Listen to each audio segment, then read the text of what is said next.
అంశం చూస్తే ఇక్కడ పాలన పతనంలో ఉంది, నేతగా విఫలమైండు, రేవంత్ రెడ్డి ఫెయిల్ అయిపోయింది. ఎమ్మెల్యేలను కట్టడి చేయలేక చేతులెత్తేసిన ముఖ్యమంత్రి, రహస్య సమావేశాలు, ఫామ్ హౌస్ మీటింగుల్లో ఎమ్మెల్యేలు, రోజుకో కొత్త వివాదము, వర్గపోరుతో రచకెక్కుతున్నటువంటి కాంగ్రెస్ మంత్రులు, ఉత్తమ్ కోమటిరెడ్డి, అడ్లూరి పొన్నం, నేడు కొండా సురేఖ, పొంగులేటి శ్రీనివాసరెడ్డి.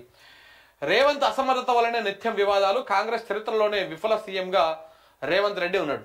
ఆయన విఫల సీఎమా లేకపోతే కావాలనే ఈ పంచాయతీలు పెట్టేసి ఈ మొత్తము గవర్నమెంట్ ఫెయిల్యూర్ని ఎక్కడ బయట కనపడకుండా, ఇప్పుడు మీరు చూడండి ఇంకొకటి, ఇప్పుడు ఈ నెల ఎన్నో నెల ఇది, దసరా అయిపోయింది. ఇప్పుడు రేపు దీపావళి రాబోతా ఉంది. బేసిక్గా బతుకమ్మ చీరలు ఇస్తా అని చెప్పేసి అప్పుడెప్పుడో ప్రకటించారు. దాని తర్వాత బతుకమ్మ చీరలు అయిపోయినాయి, బతుకమ్మ అయిపోయింది, చీరలు లేవు, ఏం కథ లేదు. దీపావళికి అది ఇస్తూ అన్నారు, దానికి సంబంధించి చర్చ లేదు. ఇదంతా ఒక టాపిక్. ఇంకొకటి, ఇది 10వ నెల ఇది. ఇక ఆల్రెడీ ఇప్పుడు కోతలు స్టార్ట్ అవుతాయి. ఆనాకాలంలో వేసినటువంటి వరి ఏదైతే ఉందో దానికి సంబంధించినటువంటి కోతలు స్టార్ట్ అవుతాయి. ఆల్రెడీ ముందు వేసినటువంటి వాళ్ళ వర్షాలు కోతకు వచ్చేసినాయి, కోస్తూనే ఉన్నారు. సో ఇప్పుడు అక్టోబరు నవంబర్లో బాగా పీక్స్లో ఉంటాయి వరి కోత కోసుడు. ఇప్పుడు వరి కొనుగోలు చేయాలి. ఏం చేయాలి? వరి కొనుగోలు చేయాలి. ఇప్పటికే యూరియా లేక రైతులు చాలా ఇబ్బందులు పడ్డారు మొన్నటి దాకా, 2 నెలల క్రితం దాకా. ఇప్పుడు ఇక వరి కొనుగోలు ఉంటుంది కదా, ఇప్పుడు పాపం అకాల వర్షాలు. ఇప్పటికే నిన్న ఇక ఆల్రెడీ ఒక వార్త రానే జరిగింది చూడండి. ఇక్కడ ఇగో చూసారా, ఇక్కడ వడ్లు అన్ని నీటిపాలు అయిపోయినాయి. ఉమ్మడి నల్లగొండ జిల్లాలో భారీ వర్షంతో కొనుగోలు కేంద్రాల్లో తడిసినటువంటి ధాన్యం. అప్పుడే కొనుగోలు కేంద్రాలకు ధాన్యం వచ్చింది. నిన్న భయంకరమైనటువంటి వర్షం పడ్డది మొన్న. ఆ వర్షానికి మొత్తము వడ్లనే అడిచిపోయినాయి. కొనుగోలు కేంద్రాల్లో ఉన్నటువంటి వడ్లే ఇవి.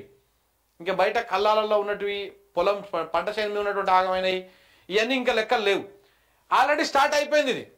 ఇప్పుడు దీనికి సంబంధించి ఒక కార్యాచరణ లేదు ప్రభుత్వం దగ్గర. మరి ఎంత దిగుబడి వస్తుంది, వడ్లు ఎన్ని వస్తుంది, మనం ఎక్కడెక్కడ గోదాములు ఖాళీ పెట్టాలి, మళ్ళీ రైతులు ఇబ్బందులు పడకుండా. పోయినసారి ఇబ్బందులు పడ్డారు. యాసంగి వడ్లు కొనండి అని చెప్పేసి రైతులు రోడ్ల మీదకి వచ్చి ఆందోళన చేసిరు. మళ్ళీ ఈసారి ఇప్పుడు ఆనాకాలం మళ్ళీ కొనుగోలు చేయాలి, మళ్ళీ వస్తుంది, ఇంకా 4 రోజుల ఉంది. దాని మీద ఒక సమీక్ష లేదు, ఏది లేదు ముఖ్యమంత్రి గారు. ఎంత వడ్లు వస్తున్నాయి, ఎప్పుడు కొనుగోలు చేయాలి, ఏ రకంగా రైతు ఎక్కడెక్కడ ఏ జిల్లాలో ఎంతెంత ఉన్నది, ఇవి అకాల వర్షాలు వచ్చి ఆగం చేస్తాయి. వెంటనే ఐకేపీ సెంటర్లకు రాగానే 1-2 రోజుల అమ్ముడు పోతట్టు చేయాలి, కొనేసేయాలి, రైతులను ఇబ్బంది పెట్టొద్దు అన్నటువంటి కార్యాచరణ ఏమీ లేదు. ఇదంతా ఎప్పుడో గాలికి పోయింది, దాన్ని పట్టించుకుంటలేరు. ఇంకొకటి ఏంటంటే, పోయినసారి యాసంగిలో కొనుగోలు చేసినటువంటి బోనస్ పైసలు ఉంటాయి కదా, 500 రూపాయలు సన్నోడ్లకు, ఆ బోనస్ దిక్కు దివాన్ లేదు ఇప్పటికీ. ఈ రోజుకి ఇంకా పైసలు పడలే. దీని మీద లేదు, మాట్లాడతలేడు. ఈ మంత్రుల కొట్లాటలు ఇవన్నీ ఎందుకు హైప్ చేస్తూ ఉన్నారు అన్ని మీడియా సంస్థలు అంటే, ఇవేవి కూడా చర్చ రావద్దు కదా. గతంలో యాసంగిలో కొనుగోలు చేసిన బోనస్ పైసలు ఏవి సార్ అని ప్రజలు అడుగుతారు. మళ్ళా అవి చూపించాల్సి వస్తుంది. అవి అడిగితే ఈ మంత్రులు కొట్లాడుకుంటే ఈ వార్తలే హైలైట్ అవుతాయి. దాంతోపాటు రేపు కొనుగోలు చేయాలి. ఆ కొనుగోలు కేంద్రాలు మరి రెడీ చేసి పెట్టిరా లేదా, ఆ గోనె సంచులు తెచ్చిపెట్టిరా లేదా, ఇవేవి కూడా దాని మీద ఒక సమీక్ష లేదు, ఏమీ లేదు అసలు. ఆ సివిల్ సప్లై మంత్రి ఉత్తమ్ కుమార్ రెడ్డి గారు ఏం చేస్తారో అర్థం కాదు. ఆయనదో పెద్ద కొత్త దుకాణం, కొత్త వ్యవహారం ఆయనది. ఎప్పుడు ఈయన దిగిపోతాడా, ఎప్పుడు నేను కూర్చుందామని ఆయన చూస్తా ఉన్నట్టున్నాడు. ఇదంతా పోతే ఇక ఇప్పుడు తుమ్మల గారు మాట్లాడుతారు, ఆడ ఈ పంట నెంబర్ 1, ఆ పంట నెంబర్ 1 అని. రేపు డిసెంబర్ నుంచి మళ్ళీ రైతు భరోసా వేయాలి మీరు. మొన్నటి దాకా ఎన్నికలు ఉన్నాయి కాబట్టి మమ్మ అనిపించారు. మరి రేపు వేస్తారా, వేయరా? మళ్ళా అది వేస్తే ఎంతమందిని ఎగ్గొడతారో, ఎంతమంది ఉంచుతారు, దానికి సంబంధించినటువంటి ఒక కార్యాచరణ. మళ్ళీ దానికి డబ్బులు నవంబరు డిసెంబర్ నుంచే స్టార్ట్ అవుతుంది మళ్ళీ. ఎందుకంటే తుకాలు పోస్తారు అప్పుడే. డిసెంబర్లో తుకాలు పోస్తారు, జనవరిలో నాట్లు వేస్తారు యాసంగికి సంబంధించినవి. మళ్ళీ వచ్చేది ఎండాకాలం. భయంకరమైనటువంటి వర్షాలు పడ్డాయి. మన రిజర్వాయర్లు ఎన్ని ఉన్నాయి, మళ్ళీ నీళ్ళు ఇస్తారా ఇయ్యారా ఎండాకాలంలో? మళ్ళా నీళ్ళు ఇవ్వకుండా మళ్ళీ ఎండబెడతారా పంట పొలాలని? 2 ఏళ్ళు ఎండబెడతానే ఉన్నారు. ఎండాకాలం యాసంగి వచ్చిందంటే 2023 యాసంగి ఎండబెట్టిర్రు, 2024 యాసంగి ఎండబెట్టిర్రు, అంటే డిసెంబర్లో వచ్చేది.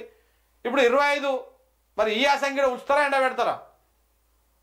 ఏదో ఒకటి క్లారిటీ ఇవ్వాలి. రిజర్వాయర్లలో నీళ్ళు నింపమంటే ఈ పంపులు ఆన్ చేయకుండా ఆ పంపులు ఆన్ చేయకుండా ఏదో ఆన్ చేసుకుంటా ఆట ఆడుకుంటా ఏదో కథలు చేసిర్రు. ఇప్పుడు ఏం చేయబోతా ఉన్నారు అనేది కొత్త. అది దాని మీద ఏమన్నా సమీక్ష చేసే అవకాశం ఉంటుందా? ఉండదు. ఇవన్నీ కేవలము మంత్రులు కొట్లాడుకుంటారు. ఇవన్నీ వాళ్ళు కొట్లాడుకోవాలనే చూస్తాడు రేవంత్ రెడ్డి, తెలుసా?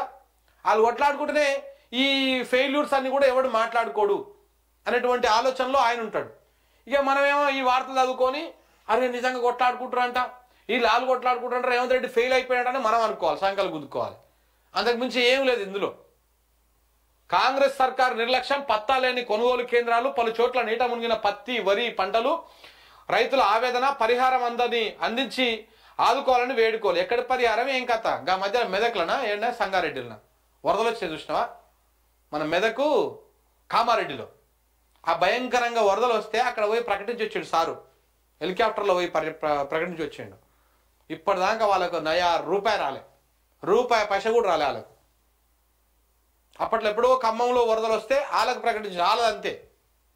ఉట్టిన వీళ్ళు షో చేసుడు, మీడియాలో వార్తలు వచ్చుడు తప్ప రూపాయి వచ్చేది లేదు, వాళ్ళని ఆదుకునేది లేదు.